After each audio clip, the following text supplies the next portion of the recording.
Hey nerds, Farmer Jesse here. Welcome to Growers Daily, your daily dose of ecological farming insight. It is Thursday, February 13th, 2025, and today we're going to talk planting peas and then interplanting with peas, farming with kids and then interplanting with kids.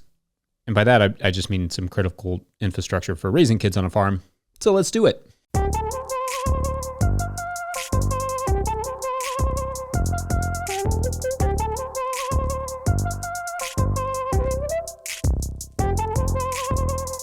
All right. Well, good Thursday to you all. Here at the top, I wanted to shout out the episode of the No-Till Market Garden podcast that went up this week with host Mimi Castile interviewing Peter Allen of Mastodon Valley Farm. Peter and his partner are doing all sorts of interesting stuff up there in Wisconsin with rotational grazing and restoration ecology. If that piqued your interest like it did mine, it's worth a listen. Linked it in the show notes for you, so check that out. All right, so we've had a sick kid this week, or actually now a couple, which probably describes a lot of you as well. It's that time of year.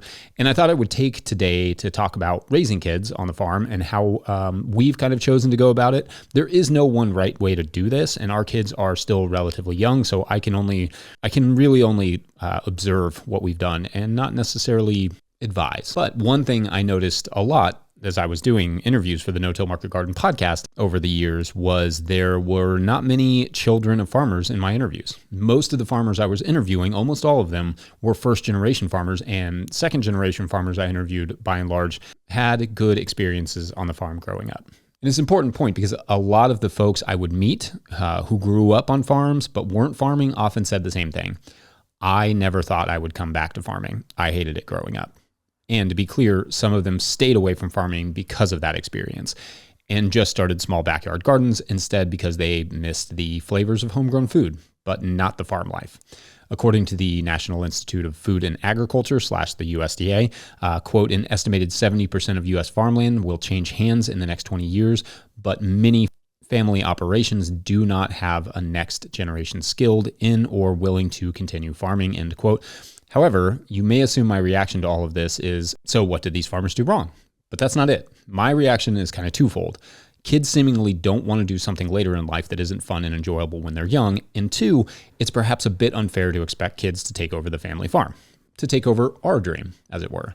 Let's start with the point one. First, if farming is not enjoyable for them as a kid, why would they want to do it as an adult? We see this a lot in sports, and bear with me, parents turn the sport that their kid plays or that they're good at into a job very early on in their lives so that by the time that they are in their mid to late teens, that kid no longer wants to do it. The majority of children drop out of sports by the time they're 13.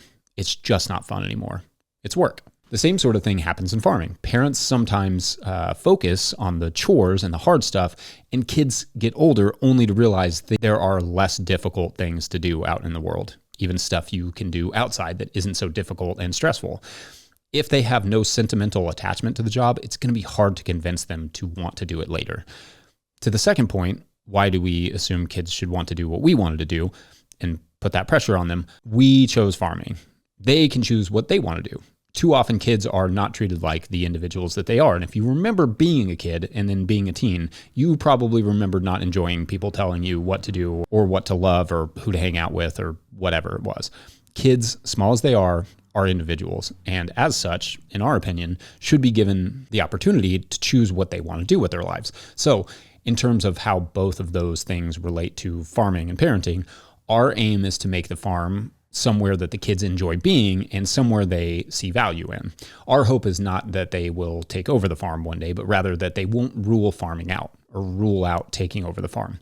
We want them to know that farming is an option, and we don't want them to run away from it. To do that, we don't force them to do really anything on the farm. Not really. We will at times ask them for their help, and they oblige. They will often come out while I'm working and ask if they can help, and I encourage them and teach them. I want them to have gardening skills, even if they don't grow up to be market gardeners. And one of them loves helping more than the other, and that's fine. Sometimes I hire them to seed things and require them to finish the full job to impart that important element of work ethic, and they do. And notably, the one who doesn't love the farm work as much loves the earning Legos from seeding part a lot. So anyway, different personalities. But we don't force them and we don't make it painful or difficult or stressful. We want them to see the value of work, and we want them to understand when you start a job, you finish it. We just don't want to force them to start and finish the job they hate. We try to make it fun. That's an important word, fun. We want them to associate this place with enjoyment. I loved being outside as a kid. I loved food. I remember in my first year interning, I kept smelling this really familiar smell, and I couldn't quite place it. Then I realized one day what it was. It was the smell of my childhood, of being outdoors, of effectively freedom. I didn't grow up on a farm, but I spent all of my time outdoors in the woods running around playing. But farming made sense for me as an adult for those little nibbles of nostalgia, for how much it reminded me of things I loved growing up. We also want the kids to associate the farm with economy. As they get into high school, they will need jobs, and we'd be delighted if they would use the farm to earn money. Now, I want to be clear, I'm a 12-year-old man with 2 kids who are not teenagers yet. So I'm not judging how others raise their kids, because who knows how my kids will turn out. Just sharing our philosophy based on what we've learned and what I experienced growing up and what we've kind of gleaned from our mentors that we've had in farming, plus trying to apply that. The crux of it is make it enjoyable, and there is at least a small chance those kids will return to farming. Make it unenjoyable, and there's a likely chance they stay away. Also, like with sports, often the parents forget that these are the best times in your life too, and it's okay to just go out and play with your kid and have fun where you are, not make it a job, but just breathe it all in. Like our youngest kid, he excels at soccer and loves it, but I don't make him do drills. I go and play with him, and we invent games he enjoys that also make him better at the game. If he wants to increasingly play at a higher and higher level, he will have to buckle down and do the labor later. Developing that love of the sport and enjoyment of it is, in my opinion, how you plant that seed for the child to want to do that work. Because one day they may grow up to be high-level athletes or farmers or whatever, but they may not. Either way, you can't get that time back. If nothing else, when it comes to farming, maybe if they enjoy it, but don't go on to take over or start a farm, they'll come back and help you out sometimes, just to hang, which sounds awesome. Anyways, let me know your thoughts or feelings about raising farm kids. Surely some of you were raised on a farm, and I'd be curious to know how your parents did or did not make returning attractive to you. Anyway, up next, let's get a question about interplanting with peas for a fun change of pace. BRB. Don't just be wandering, going in the cover crop then. I guess I won't be there. Today's episode of Growers Daily is brought to you by Farmhand. I don't know about you, but I got into farming to be in the field growing food for my community, not creating elaborate pack lists, not writing newsletters or responding to emails, not designing and maintaining web stores, and etc. And I especially don't enjoy doing those things after an already full and fulfilling day of growing food. Actually, if I spent less time on my phone and behind the computer, that would be great. If only there were a solution for that. Enter Farmhand. Farmhand is the only all-in-one virtual assistant built by and for farmers. With one single platform, Farmhand enables you to offload your administrative tasks, send and manage communications, and sell more to your customers. Farmhand saves growers an average of 6 hours of administrative load each week. That's 6 hours so you can get back into the field, spend more time with friends or family, or have a life outside of the farm, which is actually a thing. Think about it. What would you do with an extra 6 hours a week? Sign up for a free trial with the link in the show notes, because now is the best time to dial in those systems for the next growing season. Follow the Farmhand link in the show notes to learn more. All right, back to the show. If you, the listener, are enjoying this content, getting even a small amount of value from it, consider supporting our work over at patreon.com/no-till-growers. Does the show bring you $2 worth of value every month? $5? Consider chipping in. I try to get to questions from everywhere that questions come in, but I will always get to your Patreon questions. Now, today's Patreon question comes from Patreon member Alexandra Powell, who writes, quote, "Hi, Jesse. Thanks for the amazing show. I'm wondering if you've had any experience planting other crops alongside a pea crop. I'm planning to grow several rows of peas for the first time this year with 1 row per 30-inch bed. I'd like to fit some radish, beet, and lettuce crops along the side as there seems to be enough space. Have you ever tried this, and did you have any success? Thanks," end quote. Okay, so this is a fun question, and certainly a timely one, as peas can go in the ground like pretty much any time here in Kentucky. I haven't grown peas in a while because we just don't have a great market for them, and they're not the most profitable thing, even if they are incredibly delicious. That said, interplanting can help bring up the value of those beds, especially if you're just doing one row on a 30-inch bed. There's a lot of wasted space there, so I'm all for it. First, here's how I typically would grow peas to start, and then I can talk about the interplanting element. For both shelling and snap peas, both of which are delicious, it's the same process for me. A day or two before planting, I soak the peas overnight at room temperature in a compost extract just to get those good microbes in there, but also to prime the seed for planting. I then dump the compost extract out and let it drain. I then fill the container a couple times a day over the next day or so just to keep the seeds moist. After the second day, you may see germs, and you definitely want to go ahead and plant at that point. If using a legume inoculant, coat the seeds before you sow them. Just kind of rub that legume inoculant all over them. On a small scale, dig a roughly 2-inch deep by 3-inch wide pea furrow down the middle of the bed and try to dump the seeds at roughly 2 inches apart in a thick band down the middle of the furrow. It does not have to be exact. Or you can also use the jumbo pea plate for the soaked peas, and I'm talking about on the earthway seeder, to be more efficient. I like getting them that soaking jump start just in case an advantageous creature, like a mole or a vole or whatever, finds the furrow and goes bananas on the free food. Better to give the peas a chance. Sorry, that was not intentional, but yes, better to give the peas a chance to outrun the damage. Anyway, all that to say, it is at that point that you can interplant some stuff like lettuce, radishes, as you mentioned, beets, or spinach. I would suggest transplanting most of those things, except for the radishes, which are super fast, but transplanting most of them because the peas will grow faster in the cold weather and rapidly take over the bed. So you kind of want to have those things already started and then transplant them, again, except for the radishes. Also, make sure to add just a little bit of extra fertilizing compost or whatever your nitrogen source may be so the crops don't fight with each other. Yes, even if the peas are getting some of their nitrogen through their root nodules, it does not hurt in the beginning to ensure everyone is getting the proper nitrogen they need, in my experience. Don't go too bonkers on planting here, though. A single row of lettuce or beets or spinach or radishes on either side on a 30-inch bed is doable, or 2 rows if on each side for wider beds, for those of you like me who are using like 48-inch beds.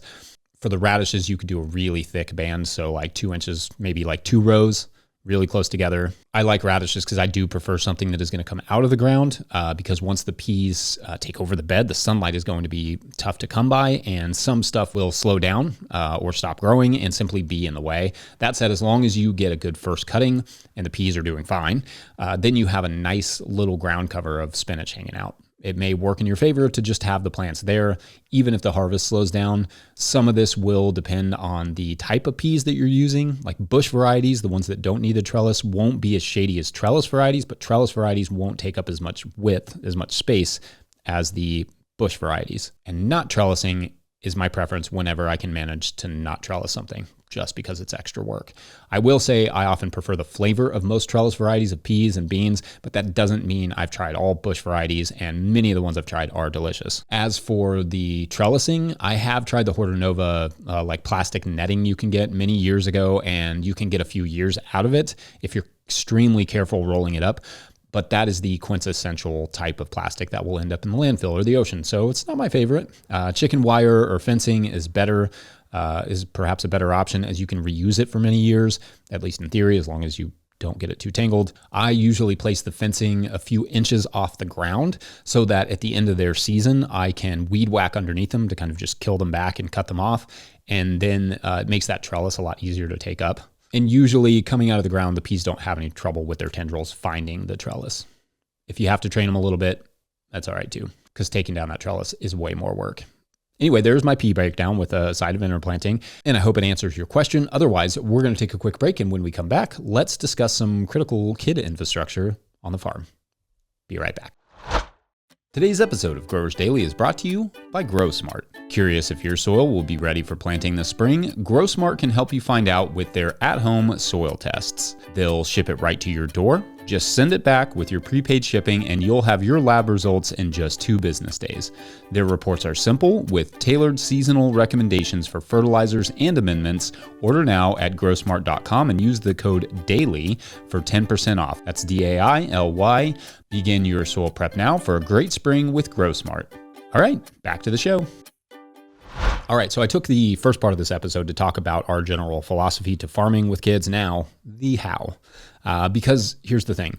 Philosophy aside, kids are around a lot and kids need stuff to do a lot. Otherwise, you will get nothing done. So here are some tips and tricks we've learned over the years that make a difference or have been helpful to us. Now, without question, every kid is different. So I can only share what has worked for us, and I can't promise it will work for you. Let's start with babies and toddlers. Babies and toddlers are babies and toddlers. There is not much that can be done to occupy them for any amount of time. At certain times of the year or at certain times of the day, you can wear them in a carrier, but as soon as it gets hot, you obviously got to stop for both of you. Oftentimes, this takes one parent out of the picture for large stretches of times. I mean, really like whole years. People ask us often how to do this job with young kids, and there's just no easy way to answer it. You just kind of have to figure it out and expect it to be hard. Help is a big help. Help could mean family or possibly a friend or someone else with kids who is willing to let the children play while you work in exchange for veggies or flowers or beef or whatever. Then maybe you take turns watching the kids and let them work for a little while. Everybody benefits from a little bit of a break. We left a farm we loved because it was too far from family and we needed help. So shouts to the kids' awesome grandparents. So people are an important factor. Our kids as toddlers love stuff they could push around. Old cedars, small bed rollers, kid mowers, kid wheelbarrows, stuff, anything they could push. They also like to dig. We found having some less sharp trowels and kid-sized hoes around is a good way to allow the kids to imitate what you're doing. Also just enabling them to pretend they are doing what you're doing in general. I used to give our oldest kid seeds and let him make his own soil blocks. He would do that for quite a long time. I mean, who doesn't love playing in the dirt? I literally do it professionally. I'm not going to judge them for it. Then came the trampoline. This poor thing is arguably the greatest tool we have on our farm in terms of infrastructure. Nothing has occupied our children more. They will spend hours wrestling and jumping and playing games on that thing. For us, it was a massive game changer. And if I can find the link to the one that we have, I'll put it in the show notes. Also, I know, and also shouts to the grandparents who bought it. Also, I know that having two kids is not in the cards for everyone, but having two kids has been big for us, especially given that our oldest is as social as he is. 2 kids was hard as all get out at first. Absolutely. But now they are kind of the best of friends when they are not the worst of enemies. And having that built-in playmate has taken a lot of the weight off of us to find things for them to do. Now, the one thing some parents will take issue with that we do is that we allow them a lot of TV access.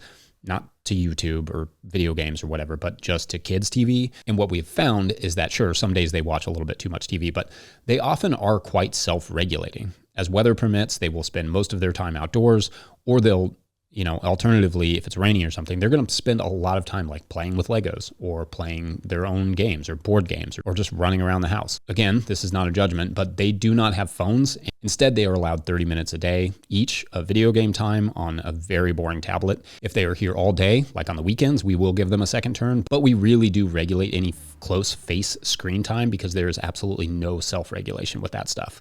Cell phones are addictive and well-crafted to be so, and the kids would play games on a phone until they passed out if they could, and then get up and do it again.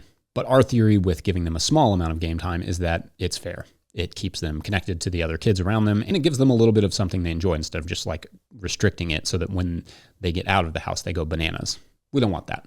We want them to have a responsible relationship to games and the phone and those sorts of things. And it's honestly worked pretty well so far. Plus, it gives us something that we can take away if need be, which sometimes need be happens. They are also in school now, which we homeschooled for a long time, but found that our oldest is just too social for that. So we found a school we liked and they love it. Anyway, there is no one right way to raise a kid. And I think it's helpful to hear how others do it, or at least it has been for us. And I think it's important to not cast judgments because we need different types of kids raised in different types of ways. Diversity is as important in personalities as it is in ecologies.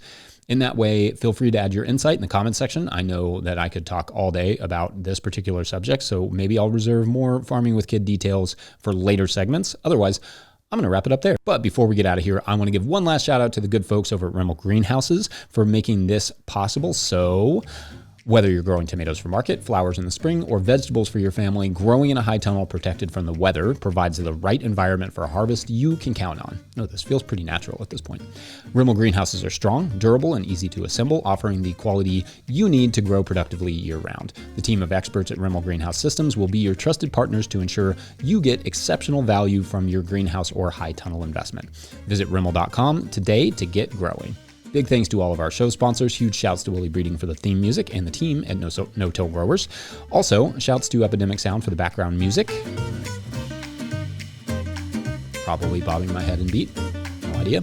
Pick up a copy of the Living Soil Handbook or the Seed Farmer at no-tillgrowers.com to support our work. Big thank you to everyone over at patreon.com/no-tillgrowers, where at a certain level, or if you just bump up from one level to another, or sign up in the month of February, you get a shout out on the show. So big shout outs today to Lars Kroom.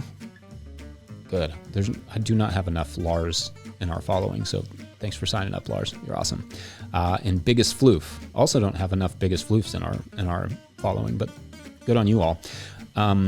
So this is a very easy story because these are medicinal herb farmers in Appalachia who are, they're kind of like on an adventure, like, they farm like ginseng and black cohosh and those sorts of things. But anyway, they're out on an adventure and they find, they're kind of deep in the woods. They follow this trail of like all these different interesting medicinal herbs they hadn't realized were there. And they're getting deeper and deeper into Appalachia. And they discover this village that had gone undiscovered for potentially hundreds of years. People were working there, like working in the old styles, and they were completely unaware of any sort of societal changes. So, and their language is English, but it's like a very different dialect of English. And so anyway, they start communicating and talking to this village, and they learn a lot of interesting things. And in fact, maybe my favorite detail is that they think the airplanes are birds that are carried by giant fairies, which I think is worth investigating. Yeah. Anyway, thanks for watching and or listening. We will see you on tomorrow. Probably not the right preposition there, but on tomorrow. All right. Bye.